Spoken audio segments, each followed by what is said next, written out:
Bonjour à tous. Bon, alors apparemment, il y avait un gros problème de son, donc là, on va se reparler, mais cette fois, je vais répondre aussi à vos questions. Du coup, je vais pas répéter ce que je disais, mais ça me semble important quand même de discuter un peu et que surtout vous m'entendiez. Euh, je vais quand même préciser quelque chose sur ce qui s'est passé dans cette dernière séquence et vous dire pourquoi, vous me précisez hein, si vous entendez bien. Cette fois, pourquoi est-ce que je pense que vraiment le pouvoir a peur aujourd'hui. On a eu quand même avec Fly, avec Maxime, un épisode incroyable. Déjà, ils sont allés chercher à Rennes de façon volontaire alors qu'il manifestait pour le verbaliser, lui mettre 135 euros d'amende. Alors, vous souvenez, Edouard Philippe l'a intimidé la semaine dernière et Castaner derrière en disant qu'il voulait le mettre en prison, en utilisant l'article 40, en disant qu'il incitait à la commission de crimes et de délits. Donc il y a eu la phase d'intimidation judiciaire parce qu'ils ont bien vu que la phase de répression policière ne fonctionnait plus, que les policiers eux-mêmes refusaient d'être dans cette optique. Vous imaginez bien que si le préfet de Paris a dû être démissionné, c'était parce qu'il y avait cette tension de la part de la base. C'est pas le préfet lui-même qui était devenu une bonne personne après avoir éborgné des dizaines de personnes, dont Jérôme Rodriguez. C'est bien qu'en fait, à un moment, les policiers eux-mêmes commençaient à dire stop. Moi, on en a marre de tirer sur des gens qui nous ressemblent. Et voilà. Donc là, ils sont rentrés dans une phase où ils se sont dit on va attaquer les leaders, on va attaquer, on va les menacer, on va les intimider. Et donc ils sont venus chercher Maxime et Eric. Eric s'est fait cambrioler dans la foulée, vous imaginez bien pourquoi. Derrière, Maxime, après la menace, il y a eu cette émission chez Hanouna où ils ont essayé de lui faire un procès en sorcellerie complètement scandaleux, qui était gerbant, vous l'avez tous vu. Alors, on a réussi à le renverser à la fin en parlant des liens, de l'imbrication en fait entre Hanouna et l'oligarchie qu'il prétend défendre. En fait, on sait bien qu'il est complètement point et pied lié à ces personnes-là, sauf qu'il a besoin des gilets jaunes pour faire de l'audience. Vous l'aviez compris, j'imagine. Et donc, à partir de là, il est obligé d'être dans un truc où il dit il faut pas opposer les riches et les pauvres. Tu m'étonnes, mec, tu as un contrat avec Bolloré qui te permet, qui permet à ta boîte de production d'avoir 250 millions d'euros sur 50 millions d'euros chaque année. Donc, évidemment, lui, il en tire qu'une partie en salaire, mais en dividende aussi, ce dont on parle assez peu, ça fait quand même quelques millions. Évidemment, tu n'as aucun intérêt à être en rupture avec le système. Bolloré, c'est un des principaux alliés de Macron. Donc on est dans un système d'hypocrisie absolue où il doit en fait jouer de l'entre-deux. Alors c'était intéressant, il a prétendu qu'on s'était réconcilié.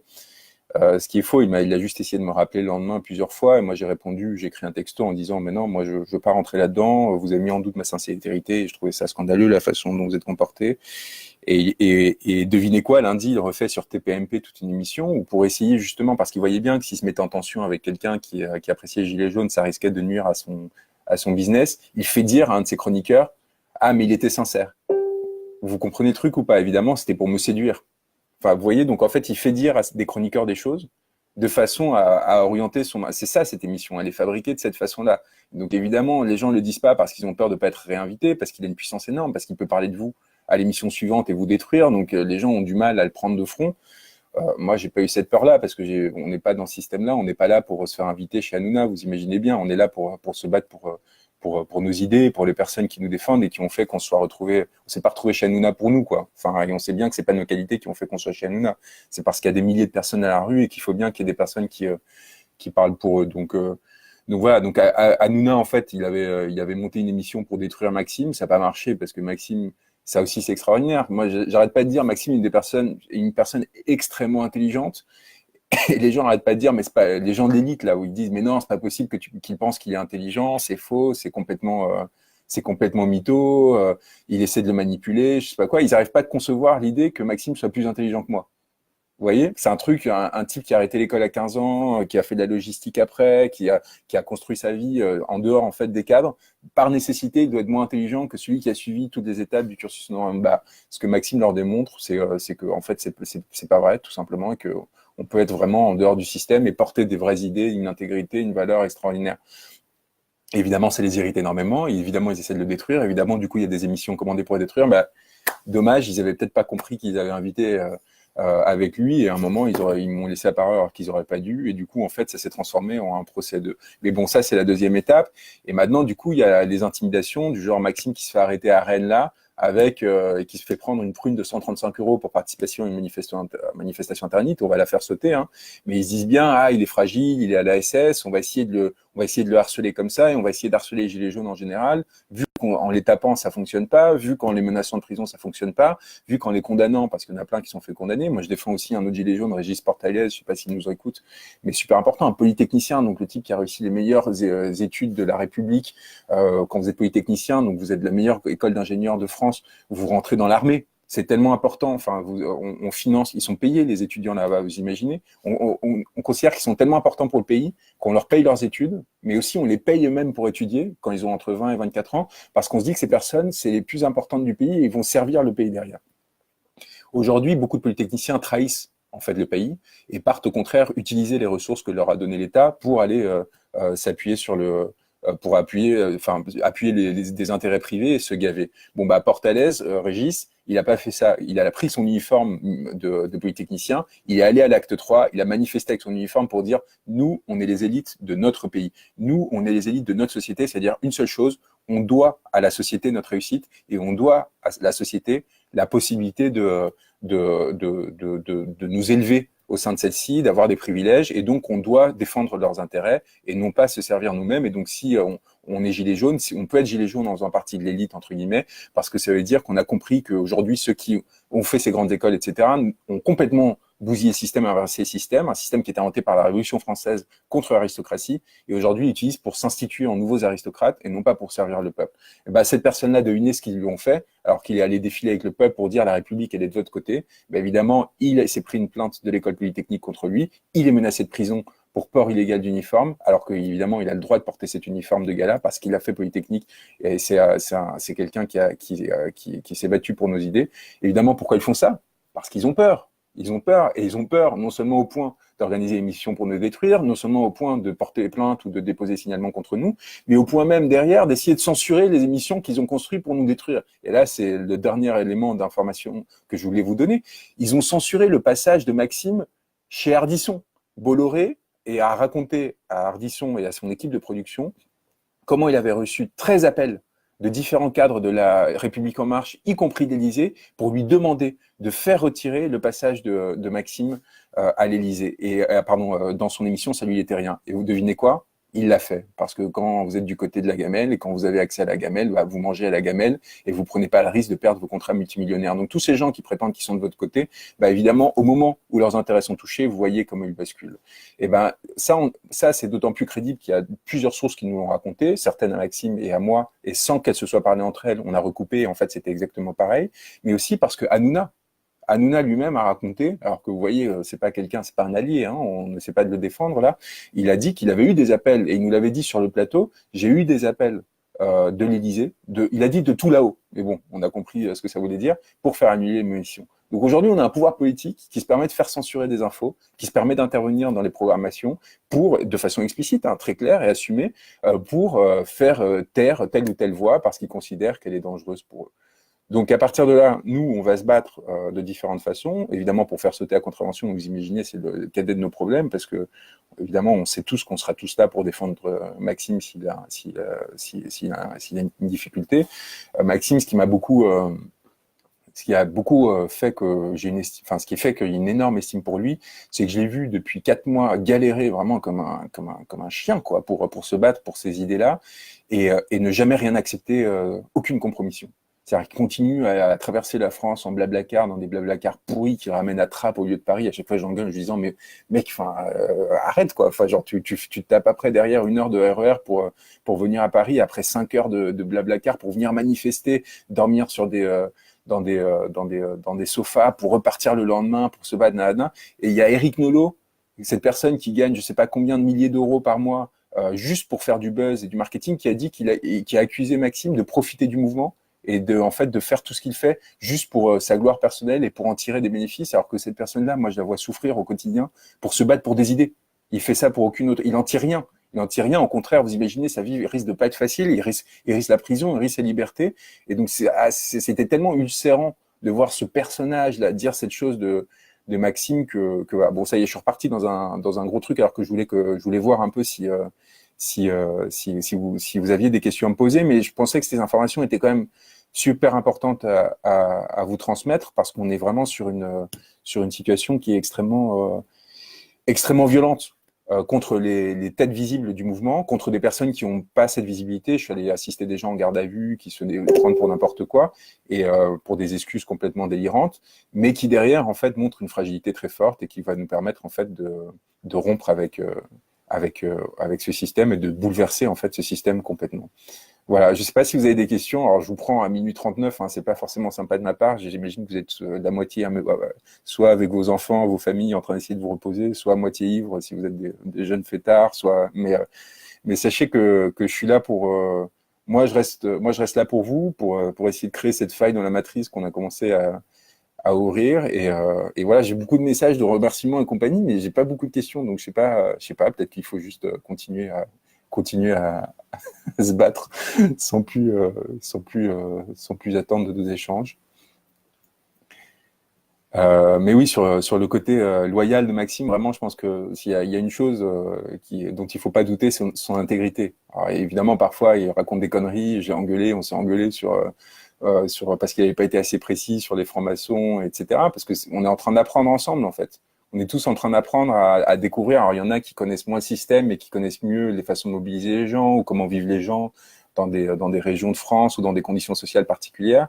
Et je pense que la force des Gilets jaunes, c'est de mélanger toutes ces connaissances et de nous permettre, en fait, à des gens qui seraient jamais parlé, de se rencontrer ensemble. Et d'ailleurs, on va faire un entretien ensemble avec Maxime qui va peut-être être édité en livre, qui va nous permettre de construire, en fait, justement, de répondre, en fait, aux personnes qui se demandent, mais pourquoi est-ce que des personnes qui avaient l'air si différentes on se sont rapprochés et sont devenus ensemble.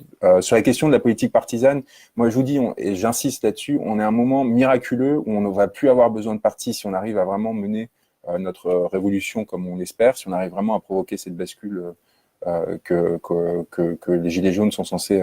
Et donc il faut absolument pas croire que les européennes sont un enjeu. De la même façon que le grand débat, on s'est bien rendu compte en fait que ça a pris un peu de temps pour les médias de s'en rendre compte parce qu'ils suivent toujours la parole gouvernementale, très béni oui, vous voyez, ils ont toujours l'impression qu'il faut les croire, qu'ils ont une présomption de crédibilité, alors qu'en fait on a bien vu que dès le départ c'était une opération de propagande complètement bidon.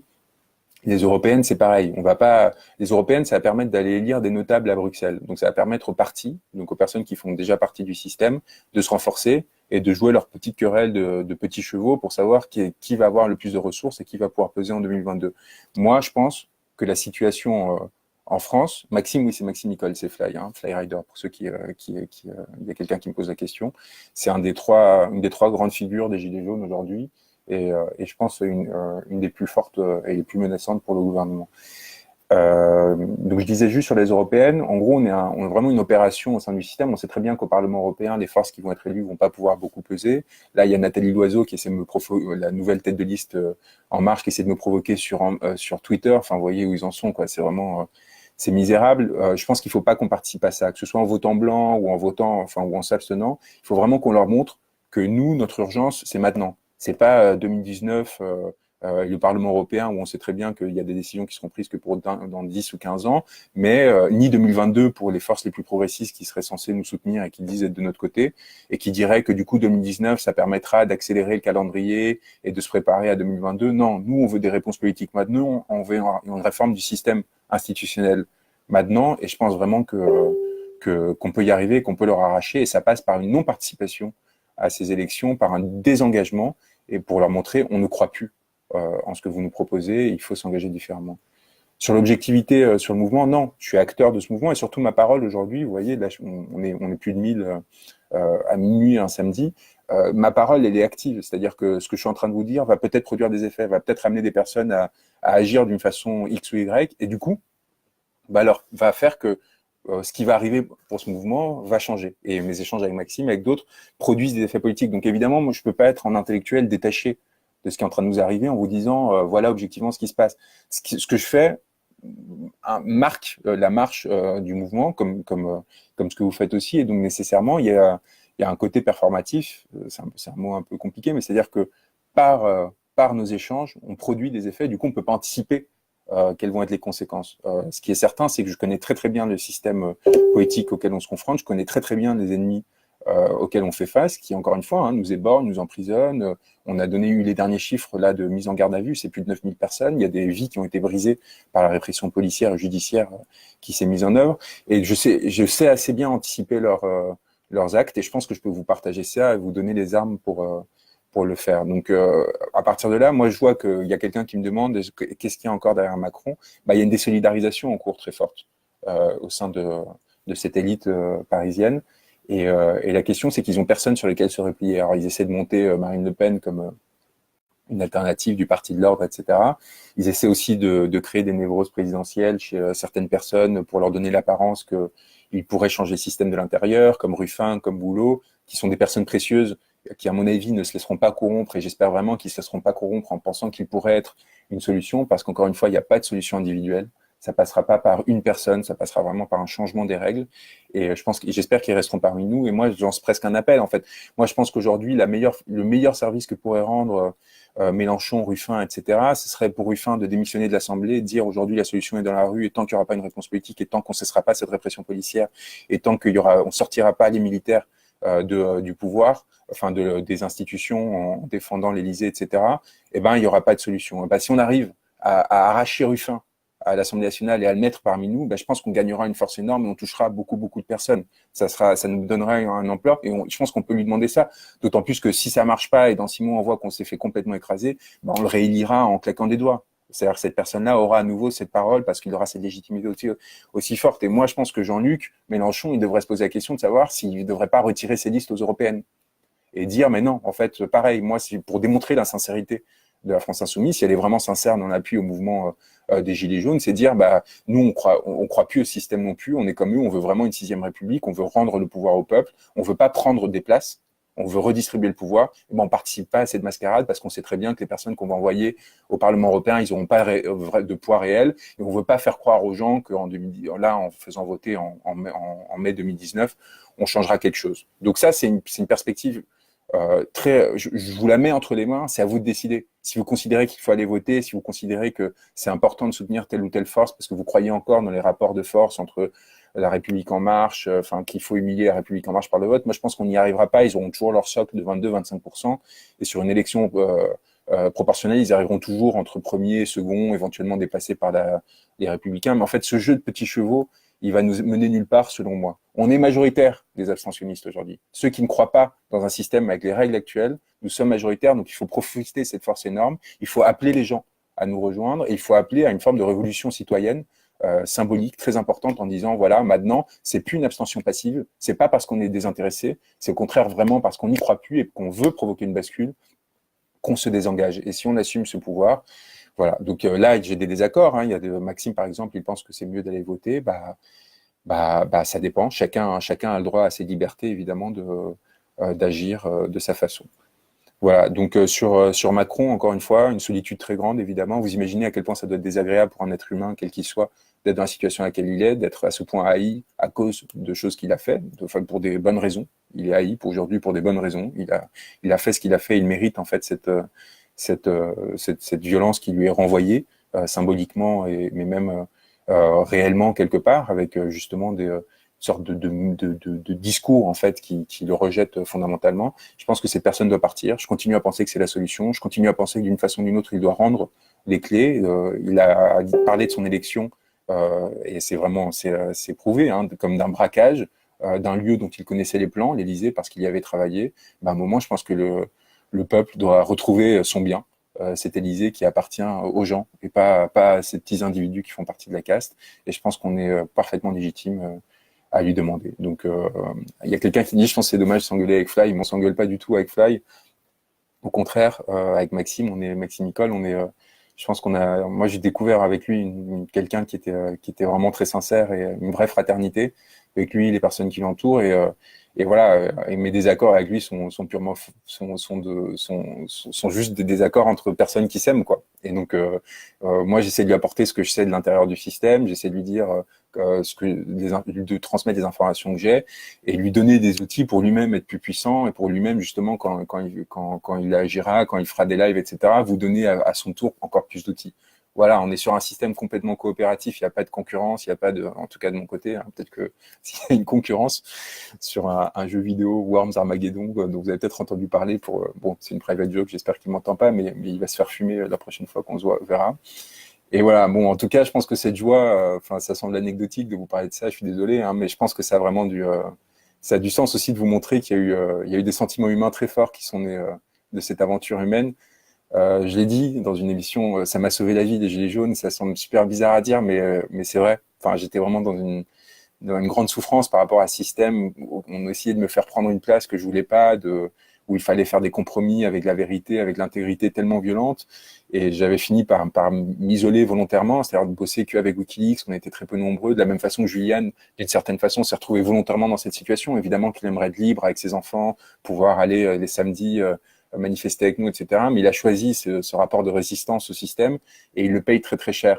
Et je peux vous dire que pour des gens comme lui, pour des gens comme moi, d'une façon différente, savoir que vous êtes là et que en fait on était déjà là, c'est juste qu'on se parlait pas, on se retrouvait pas, on savait plus comment. Bah ça nous a changé la vie. Alors la question maintenant, il faut pas s'en satisfaire parce qu'il y a encore aujourd'hui beaucoup de gens qui souffrent, qui n'ont pas reçu ce bonheur, pas encore, en tout cas pas assez. Et il faut absolument. Et c'est pour ça que je crois vraiment à cette bascule maintenant, pas en 2022, parce que j'ai connu avec la précarité de cette situation, de cette violence-là, à quel point en fait ça peut être un enjeu de survie au jour le jour. Et à quel point aujourd'hui, il y a des personnes aujourd'hui qui au jour le jour sont dans cette urgence d'une bascule et de se sentir à nouveau estimées. Et vous voyez que les choses les plus belles des gilets jaunes, les cabanes, les lieux de vie où on reconstruisait du lien social, où on faisait que les gens qui étaient les plus en plus grande difficulté se retrouvaient, bah, elles se sont effondrées, quoi. On les a faites s'effondrer et on les a fait se détruire, en fait. Pourquoi? Parce qu'on a voulu les raser. Pourquoi? Parce que c'est ce qui les menaçait le plus. C'est-à-dire qu'on retrouve une façon d'être heureux sans eux. Donc ça les a fait vraiment peur et ils ont voulu l'exploser tout simplement. Mais les beaux jours arrivent et avec les beaux jours, une reconstruction qui viendra. Donc voilà, je sais pas si vous avez d'autres questions. Mais je pense qu'on est à un moment où on va pouvoir refaire de la politique. Et je vous le dis très simplement, en fait, la Ve République, avec cette élection présidentielle tous les 5 ans, faisait que nécessairement les gens les gens qui décidaient, nos représentants, etc., rentraient en concurrence entre eux. Vous voyez, parce qu'il y a qu'une place.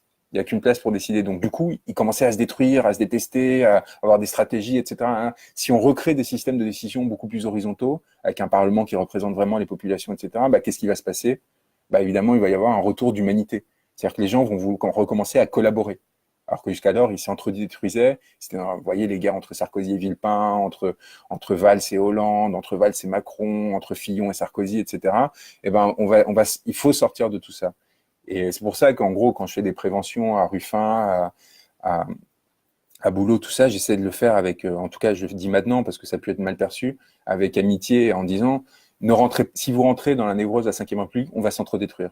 Parce que moi, je vais vouloir vous dire, ne rentrez pas là-dedans. Vous allez considérer que vous êtes meilleur que l'autre, vous allez essayer de le détruire. Et tout ce qui fait la beauté de ce mouvement va s'effondrer. Donc, la seule façon, et les gens, ils n'ont pas je voudrais finir là-dessus, les gens, ils n'ont pas de nature en soi.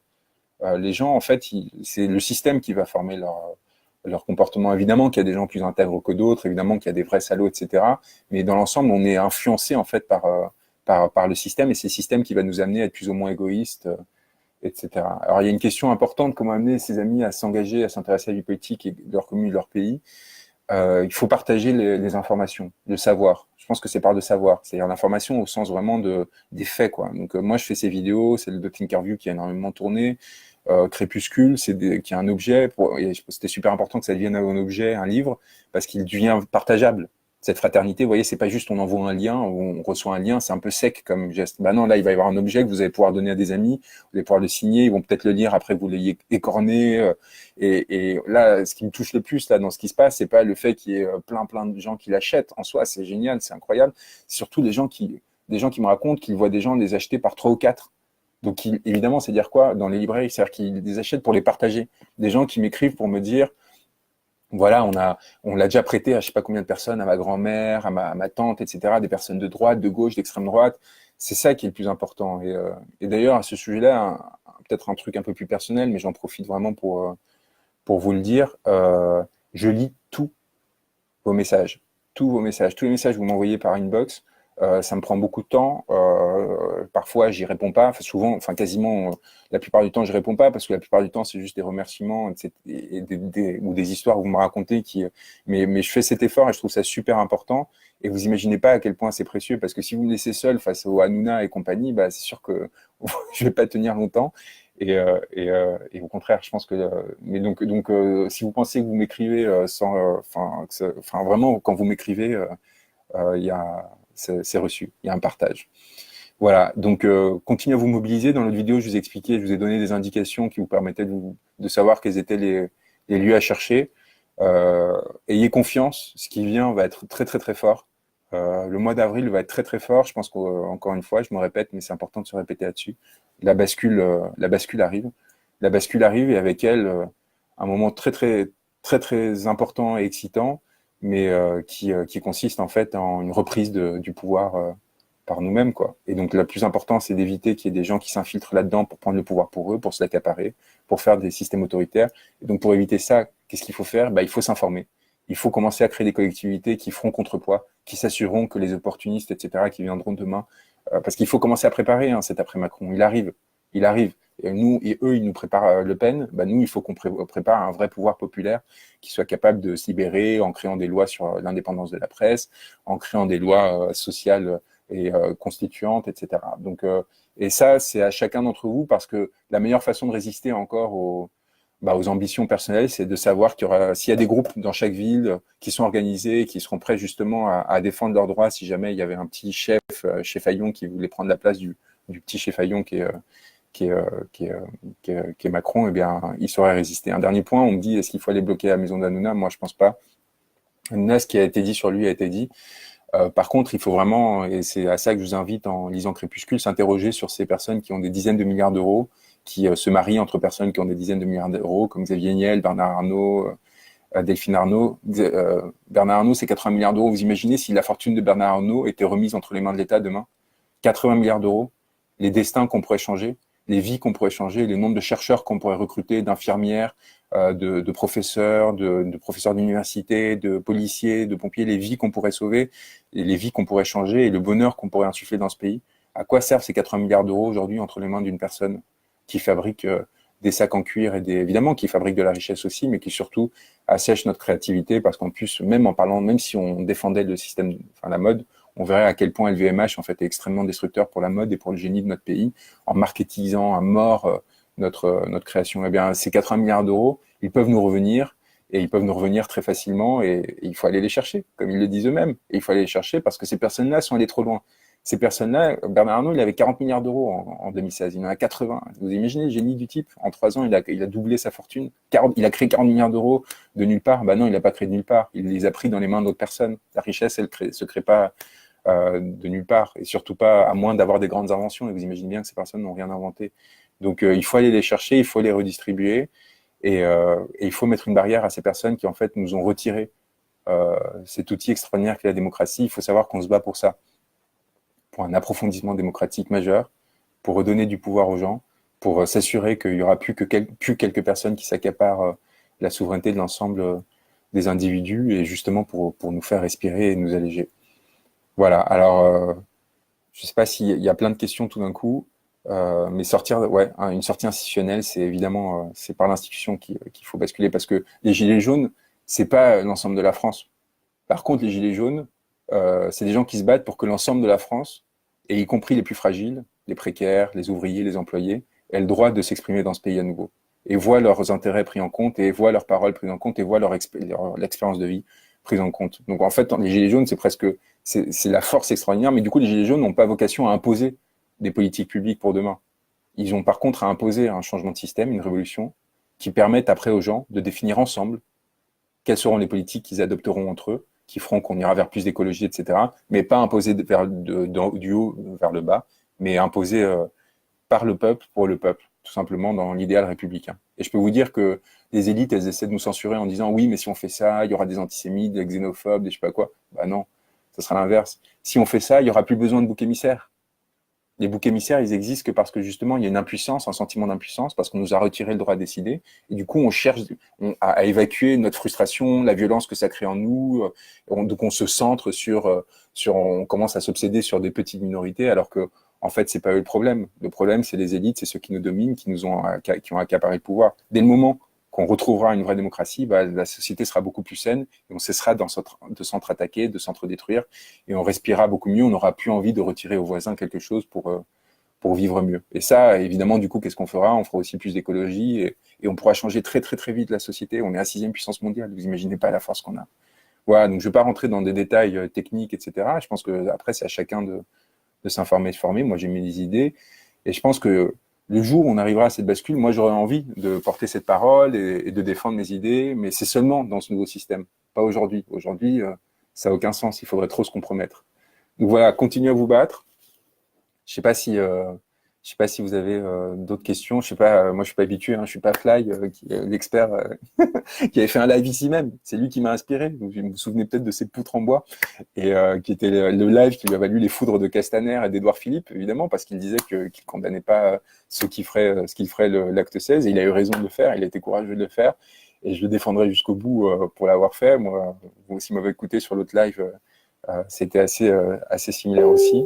Et donc voilà, battez-vous parce que franchement, la réussite est proche, quoi. Franchement, la réussite est proche. Et regardez, regardez, c'est pas normal qu'on soit aussi nombreux. Comment ça se fait qu'on est aussi nombreux un samedi soir? C'est qu'on y croit, non? Moi, je pense qu'on y croit. Allez, courage. Crépuscule est entre vos mains, en PDF, en bouquin.